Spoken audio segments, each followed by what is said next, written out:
Hey there, this is Dennis Anyone with Dennis Hensley. It's a podcast about making things up and making things happen. I love talking to creative people about how they do their thing, how they live their lives, how they fit the two things together. And today I have two guests. I have Michael Sturgis and Sean Luke Rogers. They are the two co-stars of a new play that I saw recently in Atwater Village, part of the Echo Theatre Company. It's called Clarkston. It's written by Samuel D. Hunter, who wrote the play The Whale that the Brendan Fraser movie was based on. And it's about two young gay men in a town in Washington State who meet working the late night shift at Costco. And things go on from there. And I was just so moved by it. It just felt like a story about America today. The performance was sensational. Not surprisingly, I cried because apparently I cry anytime, anywhere, any place. But I loved it so much. I can't stop thinking about it. And I was so excited to talk to these guys because they're so good in it. But before we get to the interview, I want to remind you that there are two ways you can support this podcast, Dennis Anyone. You can go to my website, DennisAnyone.net, and you can leave a tip in my virtual tip jar, help me cover my expenses. I also have a thing called Buy Me a Coffee there where you can, for the price of a cup of coffee, say I enjoy the podcast. And this past week, my friend Brian C. bought me multiple coffees, and he wrote this message. He was like, what a treat to hear my dear friend Garrett Clayton, my past guest, he must know Garrett, on one of my favorite podcasts. So yay, we're glad we brought that together for you, Brian, and thank you for your generous coffee donation. I appreciate it. The other thing you could do is you can become a subscriber to DNR Studios. I'm part of a group of shows under the Derek and Romaine podcast banner.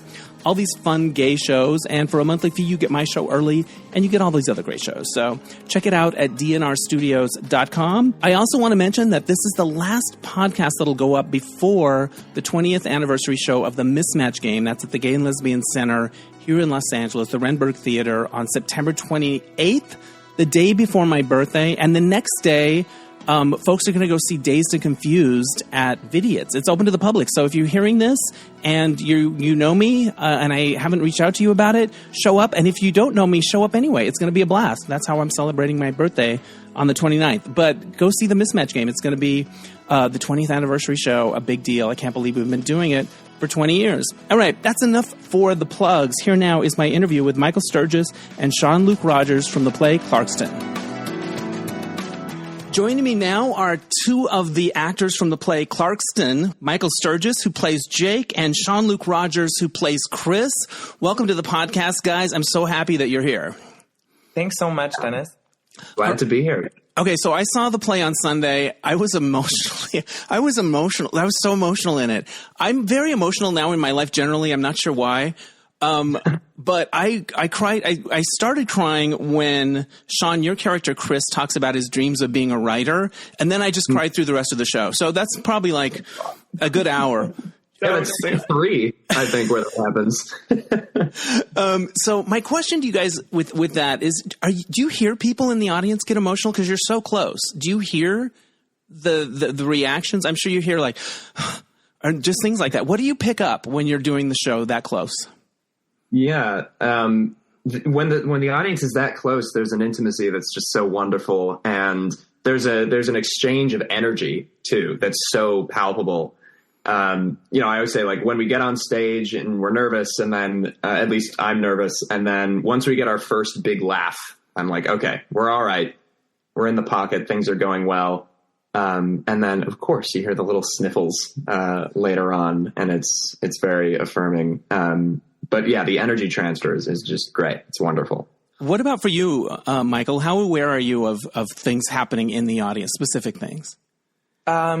Quite aware. And I think it's important to be aware because it kind of, in with the comedic hat on, there are like certain quasi jokes that happen throughout the show that, the timing, if that it's a more responsive audience, it's like, okay, so we will, this sounds cheap, but like wait for the laugh, like, cause they will respond, or we simply like keep, trucking through it, just sticking with the actual truth, of the moment rather than allowing for that space. If the audience isn't as if their funny bone isn't as stimulated, which is totally fine. And with regards to the sniffles, yeah, I think it's wonderful. And with writing like this, I don't know if it could be any other way. You have to be really tuned into the humanity of the story. And with that, it has to be a shared experience with the audience. Yeah. I'm going to read the synopsis of the play that's beautifully written so people get an idea of what we're talking about. Jake, that's Michael's character, and Chris, that's Sean's character, meet working the night shift at Costco. Jake, a middle-class educated new hire who's a distant relative of explorer William Clark, has fled his privileged life in Connecticut after being diagnosed with a serious illness. Chris, a would-be writer with a meth-addicted mom, is stuck in what he fears is a dead-end life in a dead-end town. Soon their tentative attraction develops into something much deeper and more complicated. So yeah, it's two guys that meet at Costco. And I was reading a little bit about the playwright, and he gave this quote about, like, it's expected to find a character looking for God in a church. But he likes to put people in places like Costco and chain restaurants and things like that.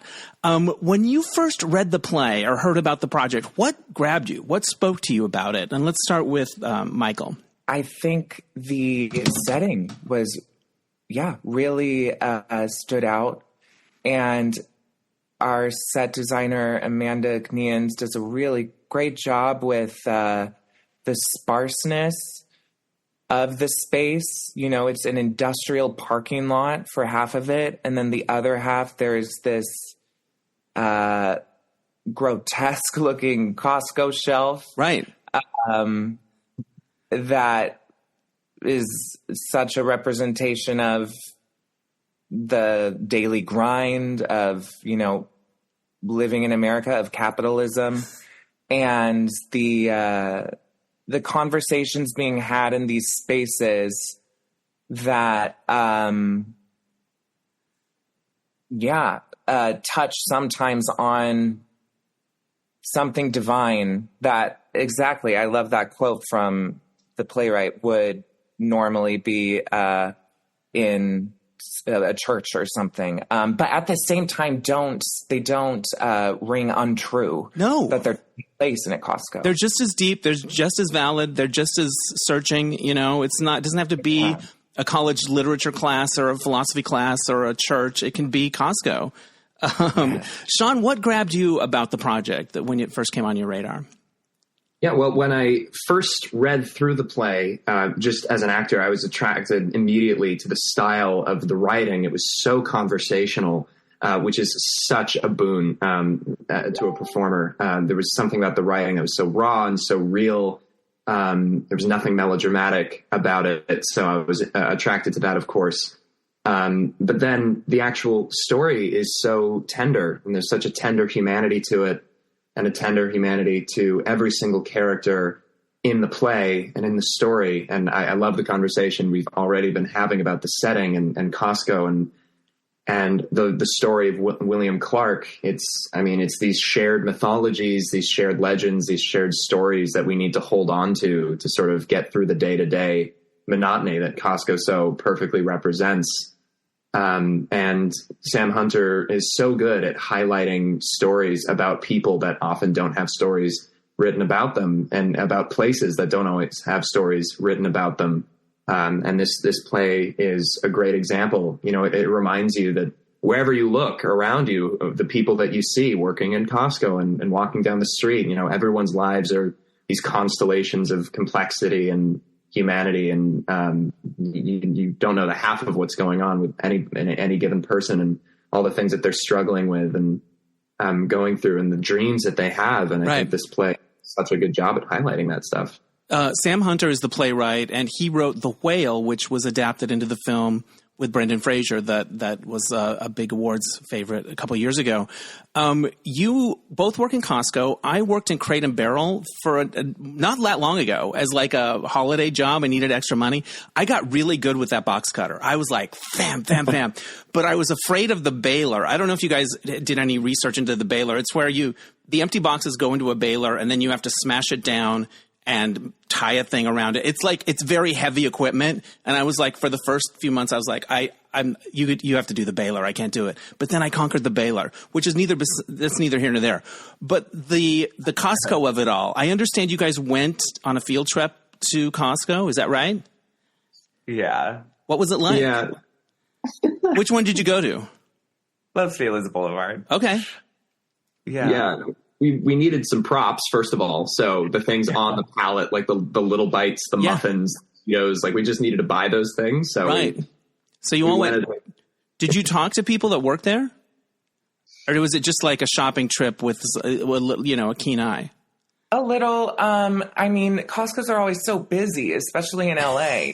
You don't want to. It's a cluster. You don't have time for to get out your notebook. Yeah, I'm going to play. Although I did call and ask, can we come to the night shift? Because I know that's a different vibe. And it actually was an issue of insurance liability. Right. And so I was like, hindsight 2020, maybe 3 months ago, we should have gotten employed for a second and then right. quit. If you were serious about your craft, you would actually be working there right now. Right. I know. But it was, I mean, it was cool to just walk around with Sean in the space. Yeah. Yeah. We went with the director and he was like, Michael, Sean, he's like, just go walk around and look at the employees, just watch them.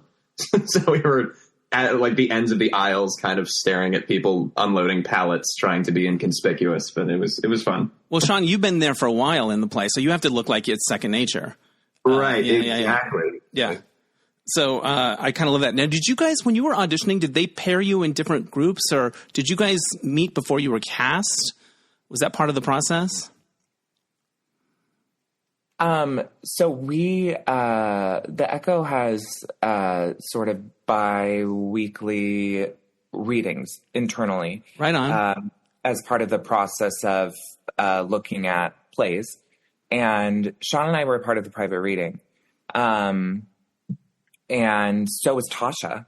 Who plays the mother, Chris's mother. So it was kind of one of those moments of alchemy where it's like, this is it. It all came together. Yeah, it was kind of one of those things. I think that's kind of amazing. The character of Jake has an ancestor, is ancestors with Lewis and Clark of Lewis and Clark, right? Clark of Lewis and Clark. Okay, William Clark. Yeah. So, they talk a lot about their story and being in that part of the country. This is in Washington, close to the Idaho border. And we were all grown up to think, I think in school, I remember learning about Lewis and Clark, and they were heroes. They did this wonderful thing. And then as adults, we're like, wait a second. We just moved in like we owned the place. And I do this side job called, I host these virtual game nights online of this game I created. It'll pay off. Trust me. But part of the game is coming up with plays on words. And I one time used the word manifest destiny because one of the answers used the word manifest. And I just know of manifest destiny as like a turn of phrase. I know it's something in history, but I don't really know what it is. And after the game, I got an email from the organizer, because I do these for corporations, saying, that term is triggering for some of our people. And we all had a great time. We just wanted to make you aware of this. And first of all, I was like, come on, I was improvising. Give me a break. I got a little defensive in my head pre-email response. And then I thought, you know what? I'm just going to accept that. That's a valid note. And I've been thinking about it ever since. And I was thinking about it in this story. We're in school, like Lewis and Clark were explorers. And, and then you get to be a grown-up and you're like, wait, we just came on and took over. And manifest destiny is the idea that we were meant to, that God wanted us to. And that comes up a bit in the play. Like there's one point where I think Jake says, imagine, my ancestor was the first person to see this.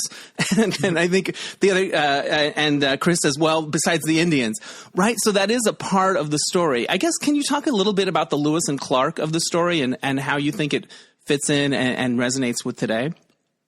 Yeah. Well, I think Jake is really holding on to that when he arrives on the scene. I think he thinks it's part of his inheritance in a way, is this sense of exploration. I have a connection to this place. I have a connection to this land in a way. Yeah, and I'm going to check it out and really discover it. And he's not a bad guy, and neither were Lewis and Clark. Actually, I'm like hesitant to even say that. No, they weren't. They weren't ill-meaning. But I think Chris receives Jake in what I would assume is a similar way that the Native Americans received Lewis and Clark, as in, like, you're coming here with this sort of, like, almost entitlement lens, and entitlement of, like, you know, I'm sure Jake is like, you know, the moment where he's like, oh my God, wow, it's like more oppressed here. I'm totally out. I come from a more accepting place, but I guess out here you're like in the closet. Like, that's pretty crazy, you know? Right. Which is innocent and curious, but not like super welcome. And I think that parallels really well with what I reckon it was like for Lewis and Clark. Yeah. And what they didn't write down. Right. And you actually read from the journals of Clark. And those are legit, like, verbatim readings. Mm-hmm. There's some of them are so mundane, and then some of them, it's very funny how it's used and effective. Sean, do you have any thoughts on these themes that we're talking about? It's really more Jake's character, but your character reflects it and pushes back a little bit. Totally. Yeah, just to piggyback on the last thing you said, the journals kind of remind me of Moby Dick, in the sense that some parts of the journals are so mundane, and then some of the most profound philosophical things you've ever read.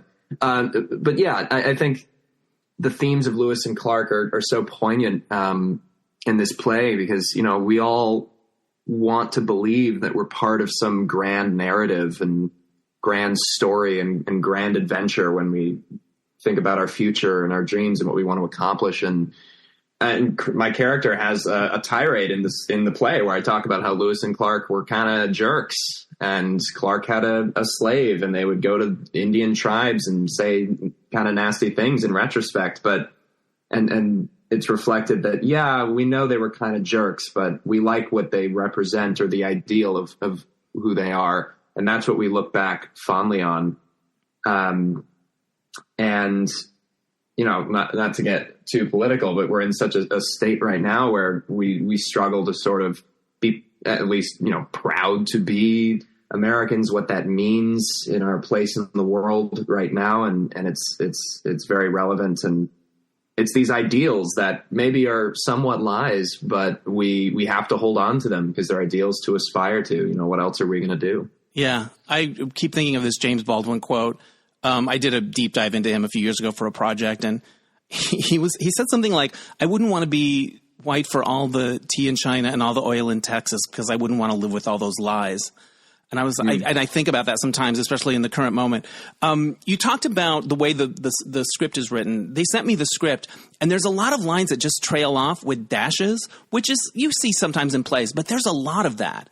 So it feels like there's a conversationality to it, a hesitancy. Like, it feels like, oh, this is a different beast than your average script. Is that fair to say? Yeah, I would say so. During the rehearsal process, it was interesting because, you know, we're trying to be word perfect, and, you know, we get responses from our stage manager like, oh, the like was in the wrong place. Or like, right. You know, or the whatever, just because it's so conversational, and that's great. But And it is sort of a different beast. I mean, with writing like this, you don't have to really do much legwork. It's like you let the words do you, and you let the script do you, and you just are a conduit for it. And you really don't have to go to it as much as you do. Like if you do Shakespeare, right? Right. It's like that's something to go to. But with writing like this, it's effortless. I don't know if Michael, you feel the same way. But they trail off, and it shows you where they trail off, which is like, you don't want to say another two words after the trail off if that's what the author intended, right? But it has to have that feeling. Yeah. And it shows exactly where, you know, a character is interrupted. And part of any play where a character trails off or is interrupted is like, well, you should as an actor know like what the full sentence is, because you don't want to be caught like in the middle of a sentence that you just don't finish if you're not cut off in time. But I am just so floored by the craft of it and find such liberation in being word perfect. It reminds me of a play at the Echo that I was in called Poor Claire by Chiara Atik, and her attention to detail with every little utterance was so intentional and scored out, and both plays, when like done to a T, leave the impression of having people come up to you after and being like, so how much of that was like sort of improvised or ad-libbed? And it's like, actually none of it. But it feels like that. Yeah, it just becomes that because it's so well crafted as that. Right. There's a moment pretty early in the play where something happens between the two of you, and I don't want to say what that is, but Michael, your character Jake says something afterwards that I thought was so powerful, and I related to it so much, and I have it from the script. Something happens, and he goes, you have this idea in your head of the person you could be, but then it turns out you're just the same asshole you've always been. Like, Jake has come to this new place from back east, and he's going to try to be somebody else. He's going to try to reinvent himself, and it doesn't work. And I think about that a lot. I'm like, I'm going to get really fit this year, or I'm going to write 2 hours every day, or whatever it is. And then you're just like, no, I'm just this guy. I'm the same asshole I've always been. Yeah. Can you talk about that idea a little bit, or what that brings up or makes you think about? Yeah, I think that Jake is sort of running away from himself, literally running away from home. And yeah, I know for myself, whenever I come to a new place, it's like, oh, who... I get to reinvent.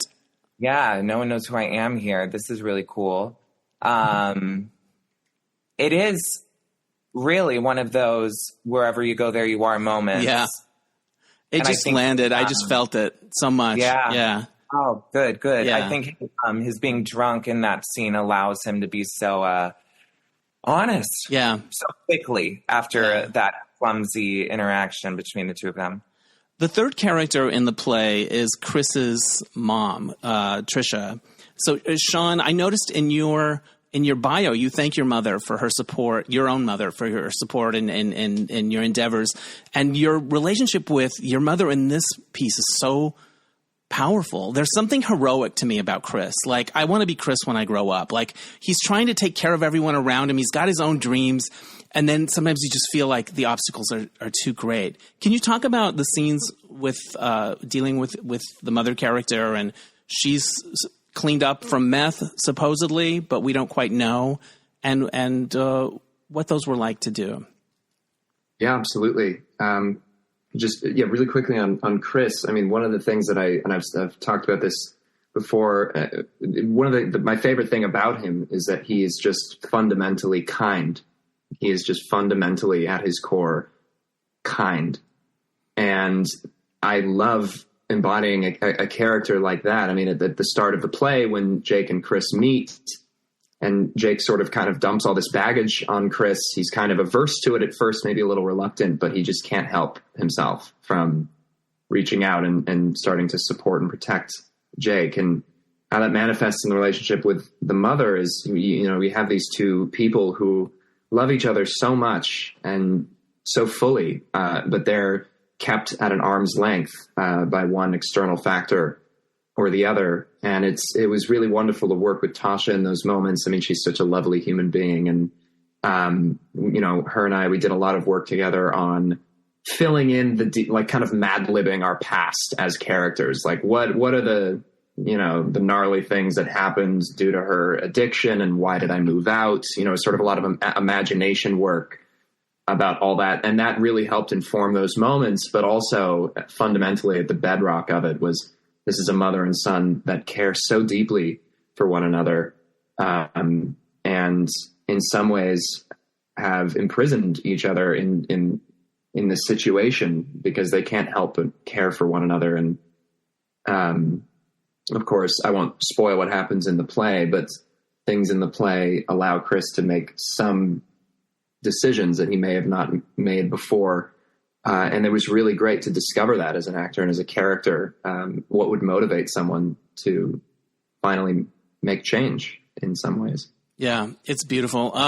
You guys take a selfie in the play at one point, and you don't often see that in plays, but it's something that happens in life all the time. Whose phone is that on? Where do the selfies end up? Do you ever look at them? And are you different in a selfie as a character than you would be as yourself? It's a prop phone, and so it's do the pictures exist? Yeah, they must exist. Yeah. In some of them, I mean, we, have only had about a week of shows, but some friends of ours are in the back. That you can see because the audience is in, you guys are facing away from the audience when you take it. So you can see friends in the back. That's kind of an amazing souvenir, I think, to have from a piece like this. Yeah, it is cool. There is more variety. I was using my own phone in rehearsals. I would say there's more variety in those photos because we're, wearing different things and had to hop around in different rehearsal spaces and whatever, the staging maybe changed a little bit even. And it's a better camera. The prop phone is like... it's kind of old school. I got you. Yeah. It is, yeah. But yeah, no, it is lovely that those are saved and that they exist, that this is a thing, because theater is so it's over. Once it's over, that's it.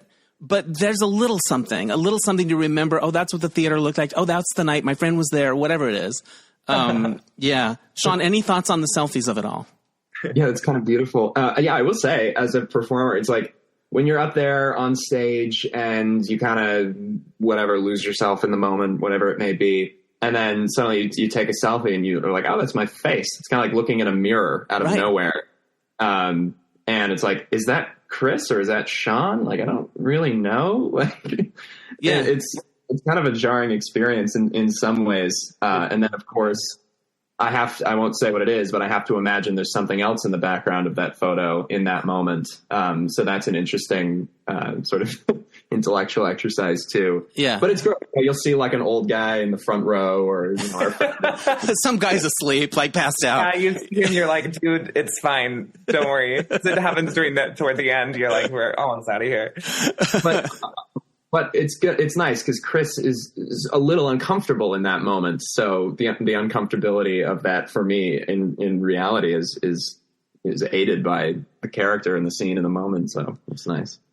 I find that when it comes to plays, movies, things like that, stories about friendships move me more than any other stories, more than stories about families, more than triumph of the human spirit story. Like, I love those kind of stories. And that's what this ends up being, even though you're not even really sure how long they will be friends.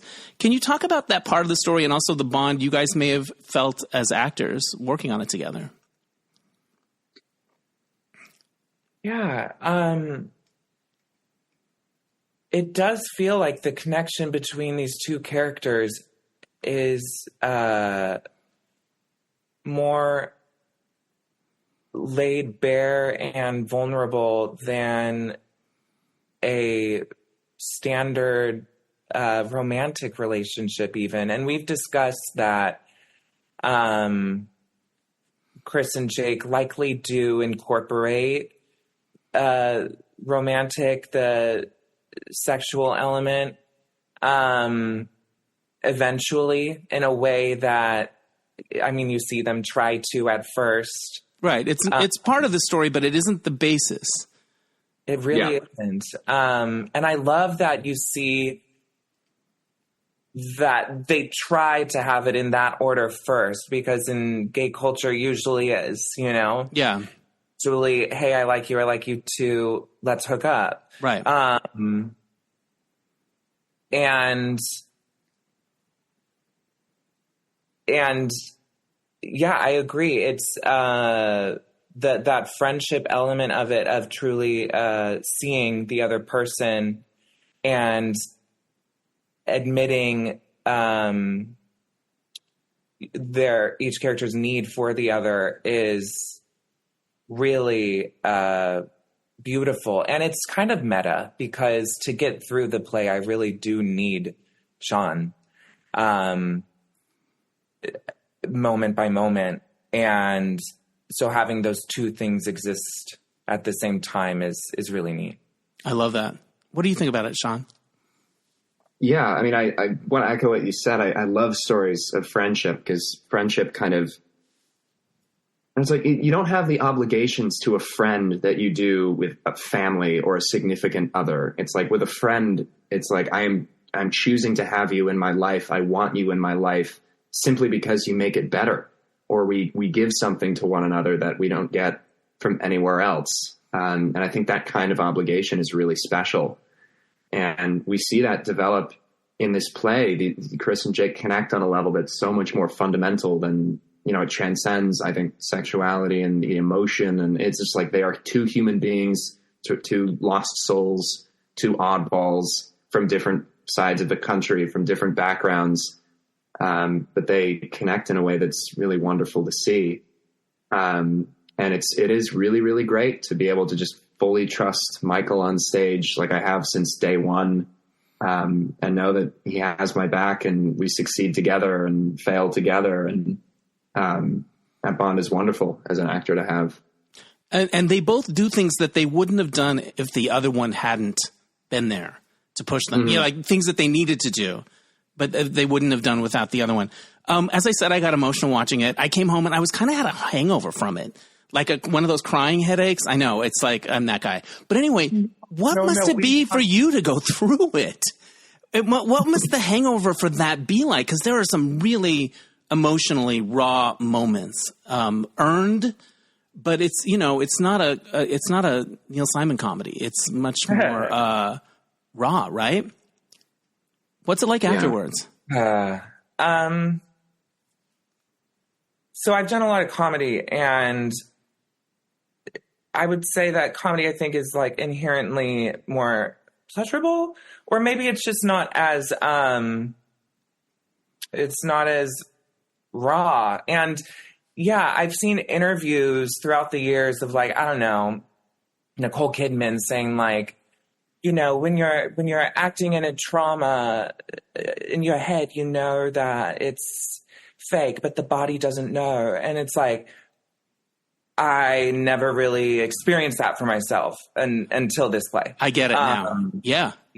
100%. And the word hangover has been used. Tasha, in checking in with us on one of our off days, was like, I feel hungover. I'm like, yeah, I think that's what it is. And so it, as part of this, has been like, I have to find something outside of this, because usually acting for me is something that in itself is like a self-care, like a reward. And this is that on even a maybe more profound level than normal, but I need to find something that helps me decompress. Yeah. It's not light. I saw in your bio that you do UCB, comedy at UCB, and this is a different kind of thing for sure. What about for you, Sean? The after when it's over? Yeah, it's intense. I mean, one thing I will say is like one of the reasons I love performing and I love acting is the catharsis of it is that it allows you to sort of experience these things in an environment that's completely safe. Right. Right. It's like you're on stage, and of course you're kind of putting yourself up for public scrutiny, but kind of, putting that aside, it's like you enter a theater, the audience enters, and there's an understanding that we're all going to play pretend for an hour or two. And there's something really liberating about that, and allowing yourself to experience these feelings in a way in that environment is really nice. I mean, they always say that like the mark of the professionals, you can go in and you can feel these things, and then you sort of can get You can let it go. You can just turn it off. It's try acting, my dear boy. All of that. But yeah, and you can. Yeah, but if I'm sobbing in the car on the way home and I just watched it, yeah. Yeah. It's a cute idea. I just don't know if it works in practice all the time, right? Right. Absolutely. And of course, this play has some personal resonances for me that are very interesting to sort of confront, but also being able to hug your friends afterwards and hug your family afterwards. And that always helps as well. But yeah, it's intense, but it's also so fun. I mean, being human is feeling the full spectrum of emotion and not shying away from those things. And even though we label emotions as negative, they are a part of the human experience. So to feel them fully is part of being alive to its fullest extent. Yeah, embracing that. It's one of the reasons I just love theater generally, is you get to experience those things. I read in the program that this is your first professional play. Is that right, Sean? You're so good. That blows my mind. What has anything surprised you about the experience of your first professional play? Oh my God, it's just been such a joy. I did a lot of theater in college, a lot of plays in college. You went to Yale, I read? Yeah. Yeah, graduated last year. But doing it professionally, I mean, one thing I'll say is, at Yale doing student productions, like we're doing everything, my friends and I, like we're producing it, we're directing it, we're making sure. So it was so nice to be part of a production where like I walk in and the set's done. I'm like, whoa, that's so cool. And it's done so well. And, everyone, of course, that's the world of professional theater. Everyone does their job and everyone does. And I was like, okay, Sean, like you can just focus on one thing and focus on taking care of one thing and trust that everything else will be done, by these wonderful artists. And that has been the case for sure. And working with a great professional director in Chris Fields and two wonderful actors in Michael and Tasha, it's just been, I can't imagine a better experience fresh out of college, to be honest. I mean, it's just been I'm just so lucky. I feel so grateful. That's amazing. Michael, what was it like for you to work with someone that this was their first professional production? I can't really tell, Right. It's clear that Sean has had training and, at the same time, it has been, lovely to witness, kind of the, cherry pop of all the stages in, mounting a play, seeing it through his eyes and relaying to him like, these are the lessons I've learned. Right. Which is mainly like, keep your mouth shut. Not to say that Sean was ever not keeping his mouth shut, but in like past plays, I mean, because I went to USC and there was a lot of group, student productions, and I came in to the theater scene out of college with that spirit of like, well, my 2 cents is da da da da da, and it's it's a matter of like knowing your lane, staying in it. Yeah, and what things to sort of bring up and push for, and what things to kind of let go and slide. There was a play that I saw recently in Los Feliz called The Sandwich Ministry. Was that on your radar at all? Yeah. I loved it so much, but it was similar to this in that it was 3 people, and it was very today in America. It felt like today in America, and your play was written, I think, 2016 or so, 2018, but it feels like today in America. And I don't want to give away too much, but there isn't – sometimes the happy ending is we're just going to keep going. That's it. Nobody's getting – everything's coming – their dreams are not coming true. There's no happily ever after. We're just going to keep going, and we're going to try to be there for each other, right? I think that's what I took away from it. And that was very similar to the Sandwich Ministry, a thing of like some of these forces are overwhelming, but we just got to try, right? What do you think? What do you think the play is saying, or what do you hope people take away from it in terms of some of these themes, or how or where these characters end up? God, yeah. I mean, that's the manifest destiny I care about. Is like keeping, moving forward, no matter what. Against all odds. And I think one of the things that's really heartbreaking about this piece is that Chris has got it together. He knows what he wants to be. He's a good person. And it's still, you're worried about everybody. Like, are they going to find a place in the world? And that's the way I feel about the world now with a lot of the people in my life, myself included. Like, I don't know. It just feels like we're all hanging by a thread. There's a whole lot of threads and we're all just hanging by them. And but this play gives you something. Like, their bond is real and this moment is real and we just got to keep going. Right. Tasha in the promotional materials has put this so well, but one of the things that the play touches on is, there are things in our lives that we don't give ourselves permission to want fully. Right. It's like there are these dreams that we have, these aspirations, but because we're scared of them or there are external factors, it's like we don't allow ourselves to fully want them or go after them. They feel like long shots. They feel like, oh, that's never going to happen. I shouldn't even dream of this. And that's a theme that comes up in the play. I'm thinking of a specific moment. Yeah. They feel like long shots, and they also feel like if I stick my neck out and go for this, I might get hurt. Yeah. And I don't want to get hurt. And it's safer to stay where I know it's safe. I forget who said it. There's a great quote. It's like, ships are safe in the harbor, but that's not what ships were built for, right? It's like, you're safe where you are, but venturing out, that's really where you find salvation. And these two characters in their own ways, they have these external factors limiting them, but together they find the strength to sort of overcome those things. Yeah, it's beautiful. Any thoughts about this, Michael? It's interesting you brought up sandwich ministry. I can see the similarities between Clarkston and that play. There is a sort of acknowledgement. I mean, you say you didn't want to give it away, but I mean, the run is over. So I think the last line of sandwich ministry is like, we did what we could. Right. And there is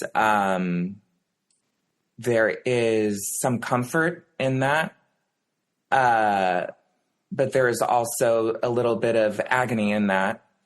And I mean, Clarkston touches on many themes. One of the end examinations is what Sean was saying, what Tasha brought up is, I can want more from myself. And I think there's that similar dichotomy of like ecstasy in realizing that, but also a sort of agony in like looking back at how you have lived your life, only truly realizing that now that you are allowed.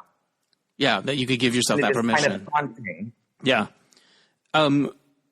Michael, there's something, your character has a specific disease, a kind of Huntington's disease. Is that right? Is that the thing? Yeah. How did you approach that? Did you do some research into that? How did you approach that part of the character? It was something I was really self-conscious about. Because there's a physical aspect to how it's presented. Yeah. Yeah. And I didn't know if I could pull it off. I'm still self-conscious about it, but I researched it. I watched some documentaries. There's this really great documentary called Do You Really Want to Know by John Zaritsky, and it is about the fact that if you have Huntington's, your parent has Huntington's. And so usually when your parent has Huntington's, people have the choice of getting tested so that they know. Right. And it followed different subjects and their journeys with Huntington's.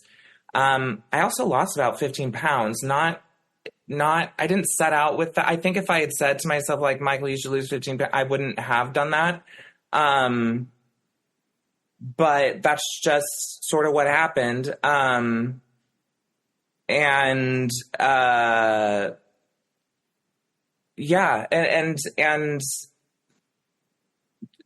touched base with myself with the different illnesses that I've encountered within my own family of people dying young. Yeah, things like that. He just doesn't know how long he has, but he doesn't think he's going to have a long life. Yeah, and the on a very technical level, I worked the the sort of involuntary movements with our director, Chris. Yeah, I thought it was very well done and convincing. Let's remind people where the show is at. It's at the Atwater Village Theatre. Do you guys know how long do you run till? October 21st? October 21st. October 21st. If you're in LA, go and see it. It's wonderful. And what's the best website? EchoTheatreCompany.com, spelled ER, theater spelled ER, EchoTheatreCompany.com. It is on Fridays, Saturdays, and Mondays at 8 p.m. And did I say that right? And Sundays at 4 p.m. And Mondays are pay what you want. Oh, I love that. That's very sweet. All right. Monday night theater is becoming a thing now, which is cool because you're not dealing with the Friday traffic. All right. I have two final questions, one silly and one serious.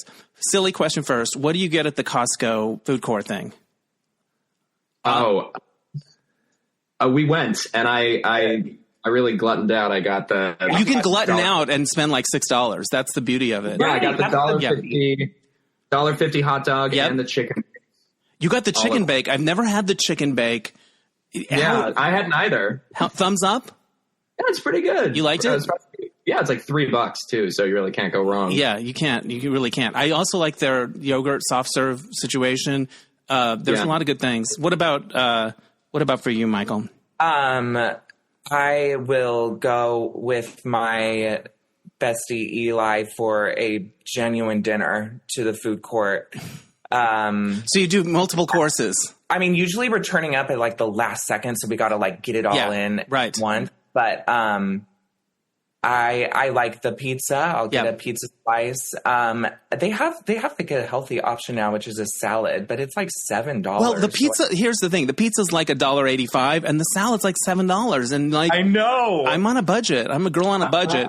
They opened up a new Costco not far from me, so I'll occasionally go there and get like a pizza and a drink for under $3, and I'm like, that's good. And now my cholesterol is up, and I'm blaming it all on Costco, and I don't know if that's the right thing, but that's the blame. Okay, here's my serious thought. Here's my serious thought to end with. I love theater, and the more I go to it, I find it kind of miraculous. Like all of this people come together to go on and we make a deal that we're just going to buy into whatever this is, right? There's something beautiful about it. And I left your wonderful show. I was wrecked, and it was like a small theater, right? And then it's the Emmys that night. And there's the red carpet and the big stars and the big shows. But it's still storytelling, right? On these different levels. And I don't know, the contrast of that struck me. It's not like one is good or one is bad. It's the same thing on different levels. But some people get awards and limos and big checks and all of it, and other people are, going to go somewhere after the show in Atwater Village and have a drink and bask in what they just did. So my question is this: what has it meant to you to be a part of this production in your life? After my searing monologue, my deep and thoughtful searing monologue. I mean, it was very thoughtful. I'm taking it in. It just struck me, like it's the same thing. It's storytelling, right? It's acting. It's creating an illusion, right? And I think humans need that.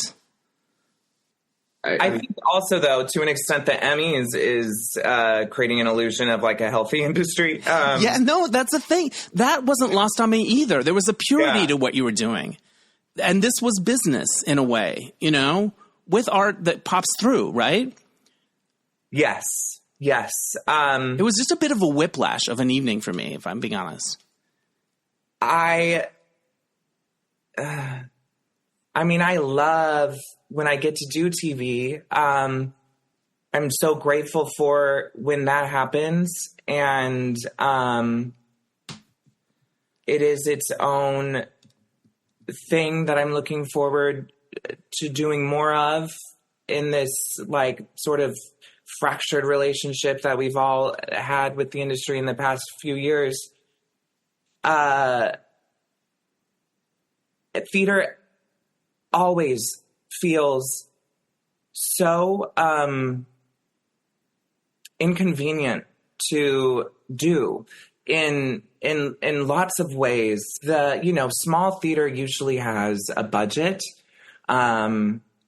There are lots of favors being asked. There's lots of limitations that you have to stay within, and theater it feels like in a way my life is a whole arc of just coming to terms with my passion for theater, with it being the sort of not most solvent industry that exists. Clarkston absolutely affirms the payoff, though. Yeah, this is why I do this. This is why I sacrifice so much for this, to be part of this, right? Yeah, like your reaction alone. Yeah. I mean, I'm going to come and see it again. I was so moved by it, and I'm telling everyone to go see it. So, oh, wow, thank you so much. Yeah. So what about for you, Sean? What is it? It's your first production. Yeah, I always joke that, when people are like, oh, what's your dream? What do you want to, if you could have everything you want? And I always say like, I'd love to make a bunch of money from a TV show so that I can just spend my time doing theater, just because I love theater so much. The stakes are just so high. There's no separation between you and the audience, and there's no cuts of the camera. There's no clever editing. There's no sound. Well, there's sound design, but there's no sound editing in post. It's all happening right there. And the entire arc of the story is happening right there.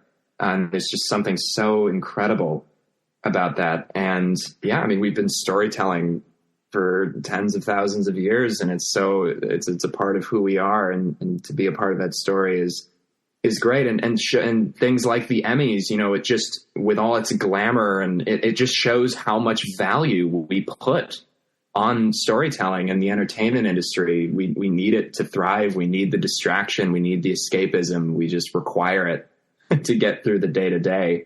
And the response to this show has been very overwhelming in a way, just to hear reactions like yours and everyone who has seen the show and responded so positively to it, that I and Michael and Tasha, that we were able to provide that experience for folks. That's the proof in the pudding, and that's all the compensation I could ever ask for. Yeah, I think theater, any kind of art makes people feel less alone in the world. Like, oh, somebody understands, it's beautiful. Mm-hmm. So you guys, thank you for this conversation. Thanks for your beautiful show. I'm going to think of you every time I go to Costco, and then burst into tears among the pallets. So enjoy the rest of your run, and I look forward to seeing everything you guys do down the line. Thank you. Thank you so much, Dennis. Thanks so much. This was fun. Thanks again to Michael Sturgis and Sean-Luc Rogers. Go see their wonderful play, Clarkston. It's at the Echo Theater Company through October 21st here in LA, and you can learn about that at echotheatercompany.com. All right, so this happened. This past weekend, we did our Mismatch Game show at Gay Days at Disneyland, which we've been doing for the last several years. And it was nuts, you guys. Every year, I drive down there with my friends, and we're going to do our little show, and you don't know if people are going to show up or what it's going to be like. And this year was nuts, because here's what's happening. People that go to Gay Days we're getting our Mismatch fans that come to every show every year. So there's like running gags. Like last year, my friend Danny as Reba Ariba just pulled out another purse from his regular purse, and I asked him about it, and Reba explained that it's her cheese purse. It's just for cheese, that she has a cheese purse. And then it became a running gag. Nicole Parker sang a song about cheese purse. Anyway, one of the audience members at this show on Saturday showed up with an actual cheese purse. So cheese purse as a running gag is alive and well. I thought it was just with us because I've kept the cart on my refrigerator the whole year. And it had cheese in it. She was giving out different kinds of cheese from her cheese purse. It says cheese purse on the side. So I believe her name was Bryn. Anyway, the cheese purse thing was amazing. And the other thing that happened, I'm going to try not to blush when I say this. My friend Felix Pyre went as Jafar, the Disney character Jafar, for his character for the first time.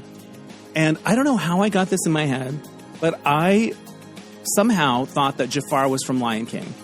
So I was like, Jafar, something about Lion King. And the whole audience was like, whoa, okay, Jafar is from Aladdin, which makes sense now because he looks like a person and everyone in Lion King are actual animals. I don't know.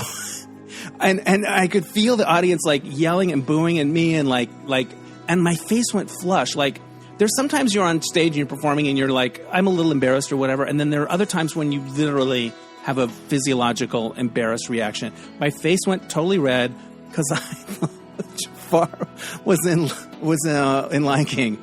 And then that became a running gag throughout the night. And at one point, out of nowhere, Jafar just goes, whatever those words are. I don't know what they are, but you get the idea. Anyway, the Disney people know they're Disney, turns out.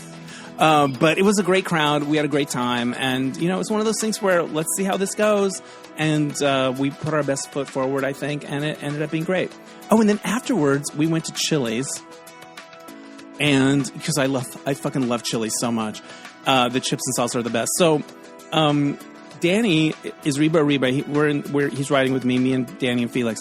And he's in full drag. So we're in Orange, California, and we're like, we'll see how this goes at Chili's in Orange with a full drag. And so we walk in and we sit down, and like 2 seconds after we sit, this young kid rushes over and they said, the hostess told me there was a drag queen here. So it turns out it's a young man named Gabe who works at Chili's, is also a drag queen named Saturn, is the drag persona, and works at Chili's, had just finished their shift, and we invited Gabe/Saturn to hang out with us, and so we sat and chatted for an hour and a half. So, you know, drag is great in Orange, California at Chili's. And it was just great to talk to Gabe. He's a very impressive person, going to college, doing his thing, gives me hope for the future. So, yeah, all in all, a good time was had at Gay Days. So that's enough for this week. Thank you so much for listening. I want to give a shout out to Oscar Rosario for mixing the episodes. My theme music is by Mark Daniels for placement music. We'll catch you next time on Dennis Anyone. Bye!